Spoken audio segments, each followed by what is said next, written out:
अस्सलामुअलैकुम। Maths and NTS tricks में आपको खुशामदीद कहते हैं। आज हम क्लास 9th मैथमेटिक्स जो न्यू कोर्स है फेडरल बोर्ड, यहाँ per unit number 9 geometry and polygon exercise number 9.1 start करेंगे। तो चलो स्टार्ट कर लेते हैं क्वेश्चन नंबर 1 से। What is the difference between axiom and conjecture. अब कंजेक्चर जो है यहाँ पर और एक्सिम में ये है क्या, एक्सिम क्या है और कंजेक्चर क्या है, और इन दोनों में डिफरेंस जो फ़र्क है वो इन दोनों में क्या फ़र्क है। तो फर्स्ट ऑफ ऑल चलते हैं यहाँ पर एक्सिम की तरफ। जो यहाँ पर एक्सिम है वो क्या है, फिर कंजेक्चर की तरफ भी चलते हैं। यहाँ पर इस पेज पर जाते हैं इसकी डिफिनीशन की तरफ। तो यहाँ पर एक्सिम क्या है, एक्सिम को उर्दू में कहते हैं यानी उलूमी मुतारिफ़ा या उसूली मुतारिफ़ा। और ये जो वर्ड है ये किससे निकला है, the word axiom is derived from the Greek word axioma. अब एक्जुमा का मतलब क्या है, which means true without any proof, बग़ैर यानी प्रूफ के हम उसको ट्रू मान लेते हैं। Thus an axiom is a mathematical statement which is assumed to be true without any proof. तो एक्सिम हमारे पास क्या होते हैं, ये ट्रुथ्स होते हैं that have been derived on the basis of everyday experiences, form the basis for all other derivations. Axiom deals with numbers and their relationship. ये असल में हमारे पास बेसिक जो फंडामेंटल्स होते हैं, बेसिक फंडामेंटल या इसको आप बिल्डिंग ब्लॉक्स भी कह सकते हैं आप, logical system and are not to be proven, they are assume to be self evident, इसको आप कह सकते हैं। यहाँ पर दो एग्जांपल से हम इसको मज़ीद क्लियर कर लेते हैं। यहाँ पर फॉर एग्जांपल एक्सिम को हम दो कंसेप्ट से क्लियर कर लेते हैं। यहाँ पर कि हर एक नंबर किसके इक्वल होता है, a number is always equal to itself, यानी 2 किसके इक्वल है। ये आपके पास बेसिक फंडामेंटल जो रूल्स हैं, आपके पास 2 यानी हर एक नंबर इटसेल्फ ये अपने आप के इक्वल है। इसको मैथमेटिक्स में क्या कहते हैं, इसको रिफ्लेक्सिव प्रॉपर्टी भी कहते हैं, रिफ्लेक्सिव प्रॉपर्टी। ये तो हमारे पास इसकी एक एग्जांपल। अगर दूसरी की बात हम कर लें, यहाँ पर एग्जांपल 2 की बात कर लेते हैं। एक और एग्जांपल से हम इसको क्लियर कर लेते हैं। यहाँ पर अगर हम ले लें यहाँ पर, यानी एंगल, अगर एक एंगल ले लेते हैं ज्योमेट्री में, यानी अगर एक angle A equal to angle B हो एंड आपके पास एंगल बी इक्वल टू क्या हो, एंगल सी हो, तो देन हम कह सकते हैं कि यहाँ पर एंगल ए जो है ये सी के इक्वल है। Angle A is equal to angle C. ये क्यों होता है, ये आपके पास मैथमेटिक्स में क्या होती है, ट्रांजिटिव प्रॉपर्टी होती है। ट्रांजिटिव प्रॉपर्टी की मदद से इस तरह आप लिख सकते हैं कि ये आपके पास angle A equal to angle C. तो ये आपके पास क्या है, ये एक्सिम है। अब कंजेक्चर की तरफ चलते हैं कि कंजेक्चर वो हमारे पास क्या है। तो यहाँ पर कंजेक्चर की बात कर लेते हैं। कंजेक्चर क्या है हमारे पास, कंजेक्चर को उर्दू में आप क्यास आराई भी आप कह सकते हैं, जिस तरह क्यास आराई क्यास या इजमा होता है, ठीक है, इसी तरह इसको आप क्यास आराई भी कह सकते हैं। अ स्टेटमेंट, ये एक स्टेटमेंट होता है दैट इज़ बिलीव्ड, ये आप यकीन रखते हैं, to be true but it truth has not been proven, ये अभी प्रूव नहीं होता बल्कि इसको फ्यूचर में आपने प्रूव करना होता है। It's called conjecture. In other words it is true statement, ये आपके पास ट्रू स्टेटमेंट होता है दैट नीड प्रूफ, जिसको प्रूफ की ज़रूरत होती है। तो फॉर एग्जांपल चलो रजिस्टर की तरफ एक दो एग्जांपलों से इसको भी क्लियर कर लेते हैं और फिर बयान करते हैं कि एक्सिम और इन दोनों में डिफरेंस क्या है। पहले कंजेक्चर को बयान कर लेते हैं, फिर एक्सिम और कंजेक्चर की जो डिफरेंस है, मीन डिफरेंस है, दोनों में जो असल डिफरेंस है उसको भी बयान कर लेते हैं। तो फॉर एग्जांपल यहाँ पर एक पैटर्न अगर मैं ले लेता हूँ, यहाँ पर 4, 8, 12, 16 और यहाँ पर कि नेक्स्ट यहाँ पर जो टर्म होगा वो क्या आएगा, इसका फिफ्थ यानी कौन सा आएगा। तो यहाँ पर हम कह सकते हैं कि यहाँ पर यानी 20 आएगा, लेकिन इसको हमें प्रूफ जो है ना, ये तो हम कह सकते हैं कि ये स्टेटमेंट इसके लिए हमारे पास ट्रू होगा। लेकिन असल बात क्या है कि फर्स्ट टर्म में अगर आप 4, 8 कर लेते हैं तो इसमें आपके पास नेक्स्ट आ जाता है। इस तरह अगर नेक्स्ट में आप 4 ऐड कर लेते हैं तो अगला आ जाता है प्रोसीडिंग, और इस तरह ये अगर आप इसमें कर लेते हैं तो अगला आ जाता है, और इस तरह इसमें हम जर्नल की तरफ यहाँ पर इसमें हम चले जाएंगे। यहाँ के 16 में अगर 4 हम ऐड कर लेते हैं तो 20 हमारे पास इस तरीके से प्रूव हो जाता है। या अदर वर्ड्स अगर यहाँ पर एक बात मैं लिख लूँ, अगर फ्रैक्शन की तरफ यानी 1/4 है और यहाँ पर 1/2 है, तो हम यानी जानते हैं जिस तरह वहाँ पर हम बताते होते हैं जितना डिनोमिनेटर हमारे पास बढ़ता जाता है इतना वो आपके पास नंबर जो है वो छोटा हो जाएगा या बड़ा होगा। तो ये नंबर आपके पास इतना बेसिकली छोटा होता जाता है, यानी ये लेस देन होना चाहिए इससे। लेकिन चलो इसको प्रूव करके देखते हैं कि आया ये क्या है। तो 1/4 यहाँ पर अगर मैं इसको 4 के साथ इन दोनों का जो एलसीएम आएगा 2 और 4 का, वो हमारे पास 2 1 2 2 2 4 2 1 2, यानी 2 2 4 एलसीएम चूँकि हमारे पास आ जाएगा 4 ही आएगा यहाँ पर इसका दोनों का। तो यहाँ पर अगर मैं 4 के साथ मल्टीप्लाई कर लेता हूँ, 1/2 को लेता हूँ इसको भी 4 के साथ, तो ये 1 और ये 2 2 4, तो ये आपके पास क्या हो गया, हमने कह सकते हैं वहाँ पर तो जनरल बात हमने की थी कि अगर डिनोमिनेटर जो है ना आपके पास ग्रेटर हो जाए तो वो आपके पास दूसरे नंबर से छोटा हो जाता है। तो 1 क्या है ये हमने प्रूव कर दिया कि 1 जो है ना क्या है, छोटा है, ये लेस देन 2 है। अब इसकी तरफ आते हैं कि डिफरेंस इन दोनों के दरमियान क्या है। व्हाट इज़ द डिफरेंस यानी बिटवीन एक्सम और या जो आपके पास एक्जिम है और कंजंक्चर है, इन दोनों में डिफरेंस क्या है, फ़र्क क्या है।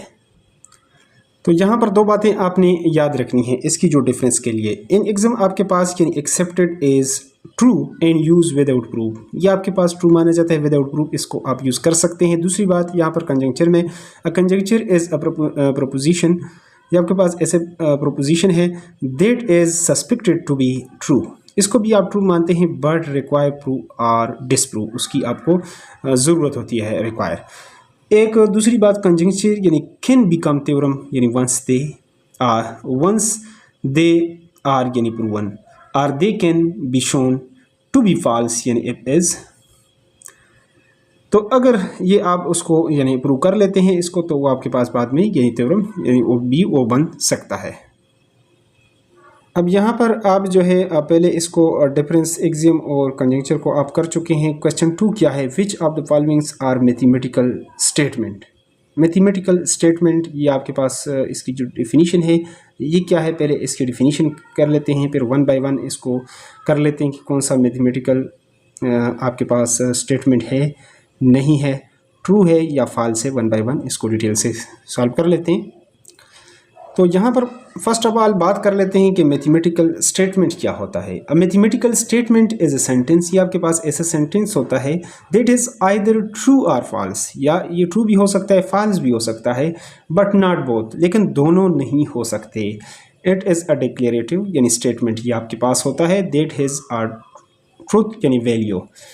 तो चलो 1 बाय 1 इसको अब सॉल्व कर लेते हैं। डिफरेंस ऑफ 19 एंड 12 इज 7, कि ये आपके पास ट्रू है या फॉल्स है और किस तरह से हैं, और इसका तरीक़ाकार मेथडोलॉजी क्या है, किस तरीके से आपने सॉल्व करना है इसको। तो यहाँ पर आपने फ़र्स्ट ऑफ़ ऑल ये देखना है कि ये ट्रू है या आपके पास ये फॉल्स है, ये बात लिखनी होती है सोल्यूशन के अंदर। तो इसको मैं लिख लेता हूँ कि ये ट्रू है और क्यों ट्रू है, यहाँ पर आपने लिखना होगा। डिफरेंस आप यहाँ पर जल्दी से चलो मैं इसको लिख लेता हूँ। डिफरेंस ऑफ 19 एंड 12 इज़ 7, कि ये जो आपके पास है difference of 19 and 12 is 7 is ये आपके पास क्या है, ये इज़ अ ट्रू स्टेटमेंट है। और क्यों है ये आपके पास ट्रू स्टेटमेंट है, बिकॉज यहाँ पर अगर इसकी वजह आप वो बयान करना चाहें तो आप इसकी वजह दे सकते हैं कि डिफरेंस ऑफ 19 एंड 12 यानी 19 से अगर आप 12 निकाल लेते हैं तो इससे ये कहता है कि 7 आना चाहिए, तो 19 से 12 निकालेंगे ये आपके पास 7 ही आएगा, और ये आपके पास क्या है, ये बात आपके पास ट्रू है। दूसरे को अब यहाँ पर सॉल्व कर लेते हैं इसी तरीके से। यहाँ पर जो दूसरा है इसका पार्ट है -2 + 7 -3 = 2, क्या ये ट्रू है या फॉल्स। तो ये आपके पास है ट्रू, ये आपके पास ट्रू स्टेटमेंट है। और क्यों है तो इसको हम कर लेते हैं कि ये क्यों है। -2 + 7 - 3 = 2 आपने लिखना है कि ये आपके पास क्या है, is a true statement, is a true statement. ये आपके पास ट्रू स्टेटमेंट है बिकॉज क्योंकि रीज़न भी आपने देनी है, बिकॉज -2 + 7 - 3 = 2। यहाँ पर अगर इसको सॉल्व करके तो यहाँ पर इसको +7 को मैं पहले लिख लेता हूँ -2 - 3 ताकि आपको समझ आ जाए।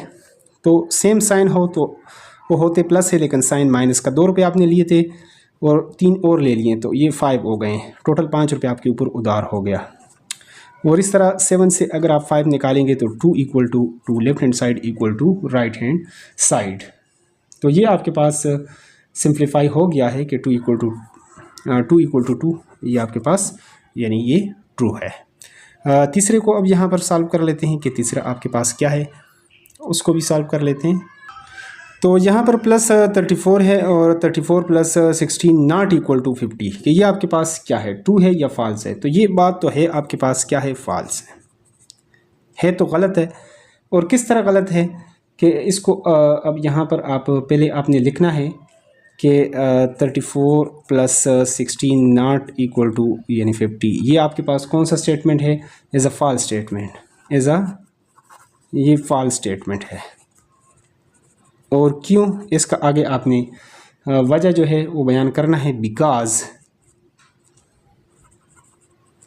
के 34 + 16 ये आपके पास = 50 आता है और ये कहते हैं कि ये इसके इक्वल नहीं है।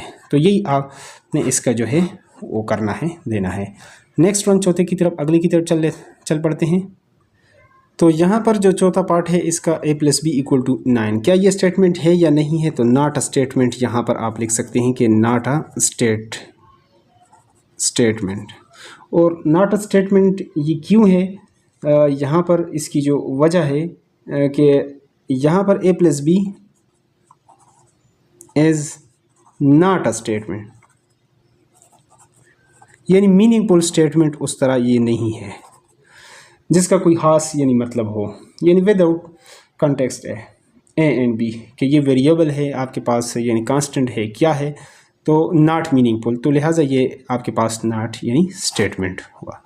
पांचवें को कर लेते हैं यहाँ पर सॉल्व।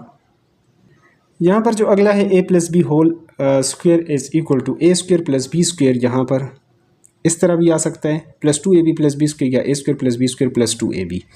तो क्या ये स्टेटमेंट है या नहीं है, तो ये तो है आपके पास यानी ट्रू है। यहाँ पर ब्लैक से इसको कर लेते हैं, है तो ये ट्रू है। और क्यों ट्रू है, यहाँ पर यानी a + b whole square is equal to a² + 2ab + b²। ये जो आपके पास है ये आपके पास बेसिकली क्या है, इज़ एन आइडेंटिटी। ये आपके पास फार्मूला है, आइडेंटिटी है, आइडेंटिटी। और आइडेंटिटी ऑलवेज यानी ये आपके पास यानी ऑलवेज क्या होता है, ट्रू। ये ट्रू होता है for all value of A and B. इसका मतलब क्या हुआ, यहाँ तक तो बात यानी क्लियर है। अगर आप इसको प्रूव करना चाहें तो a + b अगर लेफ्ट हैंड साइड को करें तो ये आपके पास आएगा, क्योंकि ये a + b 2 बार आप लिख सकते हैं। और ये आपके पास एक और तरीके से a × a² + ab + ba या ab + b² और 1 + 1 2 a² + 2ab + b²। या दूसरा यहाँ पर जो इसका मतलब बन रहा था कि a + b होल स्क्वायर, ये तो इसके इक्वल है। दूसरी बात, यहाँ पर तो कोई भी वैल्यू अगर a के लिए आप असाइन कर लेते हैं, फॉर एग्जांपल a की वैल्यू 2, b की वैल्यू 3 होल स्क्वायर, तो दोनों को देख लें, 2 का स्क्वायर +2 × 2 × 3 और यहाँ पर 3 का स्क्वायर, कोई भी वैल्यू इसको, तो ये आपके पास 5 का होल स्क्वायर और यहाँ पर ये 4 और 2 2 = 4 और 3 4 3 = 12 + 3 3 = 9, ये आपके पास आ जाएगा 25 = और यहाँ पर ये 21 और 4 25, ये left hand side equal to आपके पास क्या हो जाएगा, left hand side equal to right hand side, thus it is prove. तो ये आपके पास यानी ये क्या है, ये आपके पास ट्रू है। तो यहाँ पर ये जो छठा हमारे पास 6 पार्ट है, 2 + 2 × 2 = 6, क्या ये ट्रू स्टेटमेंट है या नहीं है? तो ये हमारे पास ट्रू है, इसको हम कहते हैं यानी ट्रू स्टेटमेंट। यहाँ पर ये हमारे पास कैसे ट्रू है, यानी 2 + 2 × 2 = 6, ये 6 इज़ अ ट्रू, यहाँ पर आपने लिखना है इज़ अ ट्रू स्टेटमेंट। ये ट्रू स्टेटमेंट है क्योंकि by the order of the operation, अगर ये आप इसकी ऑर्डर को कर लें, by the order of operation, या अगर आप इसको डीमास रूल से सॉल्व कर लेते हैं, बाय सॉल्विंग दिस, यानी टू ऑपरेशन, या जो DMAS, यानी पहले आप डिवीजन फिर मल्टीप्लिकेशन फिर एडिशन और आखिर में सब्ट्रैक्शन करते होते हैं। तो यहाँ पर अगर मैं इसको लिख लूँ तो ये हमारे पास देखें कि ये 6 के इक्वल आता है या नहीं। तो 2 × 2 = 4 और ये 6 = 6, ये आपके पास आ जाएगा यहाँ से = 6। तो ये हमारे पास क्या है, ये हमारे पास ट्रू है। नेक्स्ट अगले पार्ट को सॉल्व कर लेते हैं। यहाँ पर जो नेक्स्ट है 7वां, उसको लिखते हैं यहाँ पर। तो वो है हमारे पास, चलो मैं पहले से इसको लिख लेता हूँ जल्दी से। तो यहाँ पर जो 7वां है, the product of x and y is smaller than 5, इसका जो प्रोडक्ट आएगा x एंड y का, वो हमारे पास 5 से क्या है, स्मॉलर आएगा। तो ये उस तरह हमारे पास स्टेटमेंट तो नहीं है। तो यहाँ पर हम लिख लेते हैं जो है नॉट अ स्टेटमेंट, इसको हम यहाँ पर लिख लेते हैं नॉट अ स्टेटमेंट। ये हमारे पास स्टेटमेंट नहीं है क्योंकि द प्रोडक्ट ऑफ XY, यहाँ पर ये मीनिंगफुल आपके पास उस तरह वो तो नहीं है, स्टेटमेंट नहीं है। The product of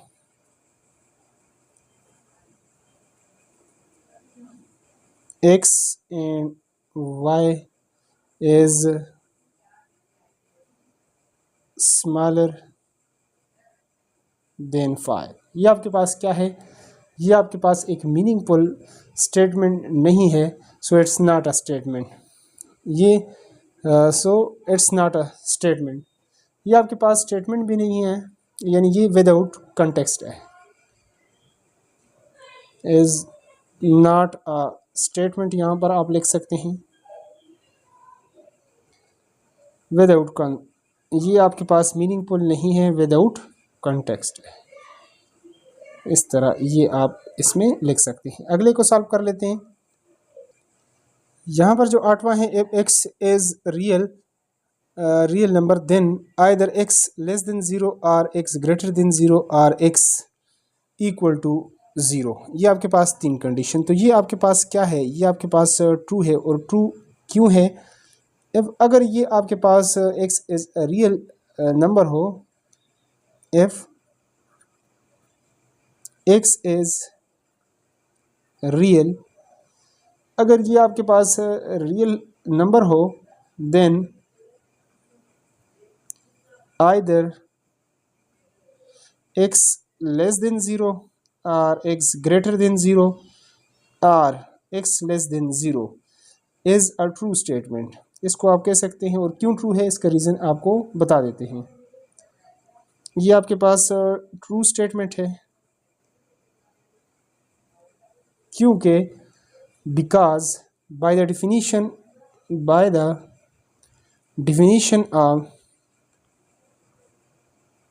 definition of real number,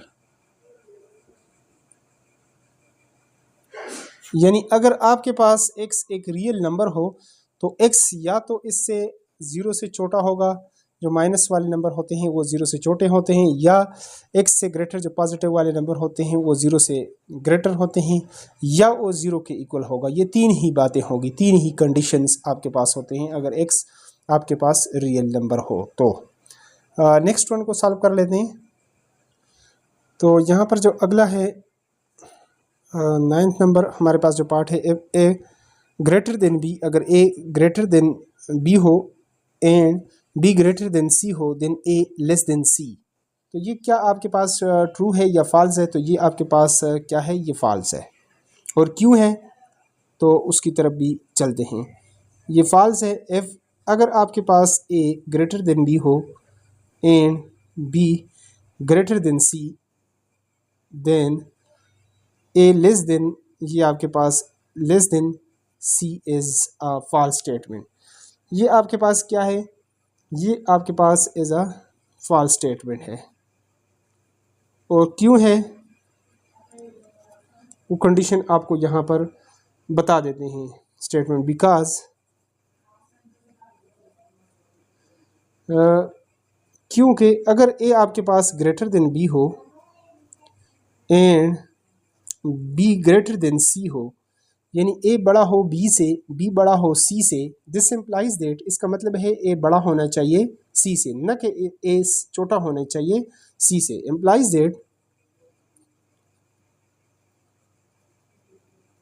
that A greater than C. तो ये सी से मस्ट ग्रेटर होना चाहिए न कि लेस होना चाहिए, इसलिए ये हमारे पास क्या है, ये हमारे पास रॉन्ग है, फॉल्स है। नेक्स्ट वन को सॉल्व करते हैं, अब लिख लेते हैं यहाँ पर। तो यहाँ पर अगला जो हमारे पास पार्ट है X Y plus Z equal to 12। तो ये क्या, ये आपके पास स्टेटमेंट है या नहीं है? तो नॉट अ स्टेटमेंट, ये स्टेटमेंट नहीं है। क्योंकि स्टेटमेंट आपके पास तो ये ट्रू भी हो सकता है, फॉल्स भी हो सकता है, लेकिन यहाँ पर आपने ये समझना वो करना है क्लियर कि X plus Y plus Z अगर आपके पास यानी 12 हो इज़ नॉट अ स्टेटमेंट। इसको आपने लिख लिया इज़ नॉट अ स्टेटमेंट, क्योंकि ये मीनिंगफुल नहीं है विदाउट ये यहाँ पर ये विदाउट कंटेक्स्ट है, सो इट्स नॉट अ। और ये आपके पास एक्स वाई जेड आर यानी ये क्या है, यानी वेरिएबल है, नॉट कंटेक्स्ट। तो इस तरह इसको आप कर सकते हैं। इसका जो लास्ट पार्ट है उसको भी सॉल्व कर लेते हैं यहाँ पर। तो यहाँ पर ये s minus T equal to 4, if S equal to 4 and T equal to 0 हो, तो ये आपके पास कौन सा, ये आपके पास ट्रू है। ट्रू क्यों है, यानी एफ अगर आपके पास यानी s minus T equal to 4 हो और अगर s इक्वल टू 4 हो एंड t इक्वल टू 0 हो, तो ये आपके पास कौन सा स्टेटमेंट है, ये आपके पास इज़ अ ट्रू स्टेटमेंट है, इज़ अ ट्रू स्टेटमेंट। और क्यों आपने इस तरह लिखना है कि ये आपके पास ट्रू स्टेटमेंट है, because if S equal to 4 and T equal to 0 हो तो देन, तो यहाँ पर आपने इसको चेक करना है कि s minus T equal to 4 इसकी वैल्यूज़ यहाँ पर पुट कर लेते हैं कि left hand side equal to right आ रहा है या नहीं। s की वैल्यू 4 और इसकी वैल्यू 0, तो 4 इक्वल टू 4, ये आपके पास इसका मतलब है कि ये ट्रू स्टेटमेंट है। इसके बाद हम सॉल्व करेंगे क्वेश्चन नंबर 2 को। ये नेक्स्ट जो अगला क्वेश्चन नंबर 3 है उसको भी डिटेल के साथ सॉल्व करेंगे।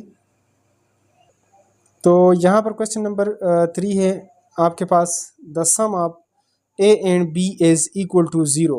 Is this sentence a mathematical statement है या नहीं है? If no, how can we make it a mathematical statement. तो किस तरह हम इसको मैथमेटिकल स्टेटमेंट जो है वो बना सकते हैं। तो आपने करना है कि no it's not a, no it is not a mathematical, it is not a mathematical statement. ये आपके पास मैथमेटिकल स्टेटमेंट नहीं है। क्यों नहीं है? बिकॉज इट इज़ नॉट, यानी ये आपके पास मीनिंगफुल नहीं है, और ये जो कॉन्टेक्स्ट भी यहाँ पर कंडीशन भी गिवन नहीं है, तो ये आपके पास क्या है, इट इज़ नॉट, ये आपके पास एक तो मीनिंगफुल नहीं है, नॉट मीनिंगफुल, और आप कह सकते हैं विदाउट कंटेक्स्ट है, विदाउट कंटेक्स्ट। और दूसरी बात यहाँ पर कि किस तरह आप इसको स्टेटमेंट जो है वो बना सकते हैं। तो we can make it a statement, mathematical statement, we can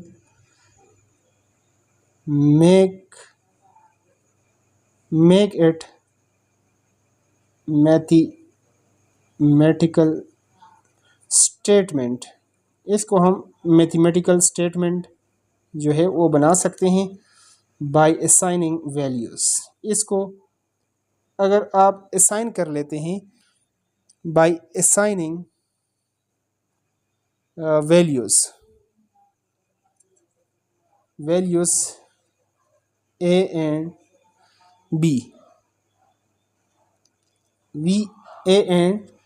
be, या हम यहाँ पर एक कंडीशन जो है यहाँ पर अगर वो दे दें तो हम क्या कर लें, फॉर एग्ज़ाम्पल अगर मिसाल के तौर पर हम ले लें इसको स्टेटमेंट बनाने के लिए, यहाँ पर फॉर एग्ज़ाम्पल यानी हम क्या कर सकते हैं, फॉर एग्ज़ाम्पल अगर यहाँ पर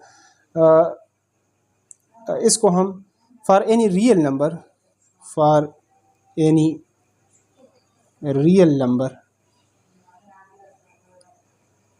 ए एंड बी, अगर ए एंड बी के लिए अगर आप करते हैं ए एंड बी, अगर आपके पास अगर ए इक्वल टू आपके पास 2 हो जाए और बी इक्वल टू -2 हो जाए, तो देखें यहाँ पर ये कंडीशन जो है शुरू में इन्होंने जो वो की है इज़ इक्वल टू कि ए प्लस बी इक्वल टू यानी 0 है। तो यहाँ पर ए की वैल्यू 2 और बी की वैल्यू हम यहाँ पर -2 पुट कर लेते हैं, तो ये 2 - 2 इक्वल टू 0, तो इसमें ये आपके पास सेटिस्फाई हो जाएगा। या इसके अलावा भी अगर ए को यानी ए की वैल्यू आप रख लेते हैं 3 और बी की वैल्यू आप कुछ और रख लेते हैं यानी 2 रख लेते हैं, -2 रख लेते हैं, तो उस सूरत में वो ट्रू तो नहीं होगा, फॉल्स हो जाएगा, लेकिन ये है कि फिर भी आपके पास मैथमेटिकल जो है वो स्टेटमेंट रहेगा। अगर ये आप ये वाली वैल्यू ए इक्वल टू आप ले लें ए प्लस बी इक्वल टू यहाँ पर 0, तो ए की वैल्यू अगर हमारे पास क्या हो 3 हो और बी की वैल्यू हम ले लेते हैं फॉर एग्ज़ाम्पल -2 ले लेते हैं, तो प्लस माइनस माइनस हो जाएगा इक्वल टू ये, तो इसके इक्वल -1 नॉट इक्वल टू ये आपके पास यानी 0 आ जाएगा, यानी फॉल्स हो जाएगा, लेकिन स्टेटमेंट मैथमेटिकल स्टेटमेंट बन जाएगा। तो इस तरह इसकी मतलब इसको कोई वैल्यूज़ आप असाइन करके, या ए इक्वल टू आप यहाँ पर कहेंगे -b के इक्वल, तो ए की जगह यहाँ पर इसमें -b पुट करेंगे और यहाँ पर b इक्वल टू 0, तो ये कट जाएगा, तो 0 इक्वल टू यहाँ पर ये आपके पास मैथमेटिकल स्टेटमेंट बन जाएगा। तो यहाँ पर क्वेश्चन 3 तक तो ये हमारे पास जो है वो कंप्लीट हो गया है। क्वेश्चन नंबर 4 से लेकर रिमेनिंग क्वेश्चन नंबर 7 तक हम उसको अगले पार्ट में करेंगे। तो अगर चैनल पर नहीं है तो चैनल को लाजमी सब्सक्राइब करें ताकि यूट्यूब पर आपको बर वक्त नोटिफिकेशन आए, ये इसका फ़ायदा होगा। Thanks for watching the video.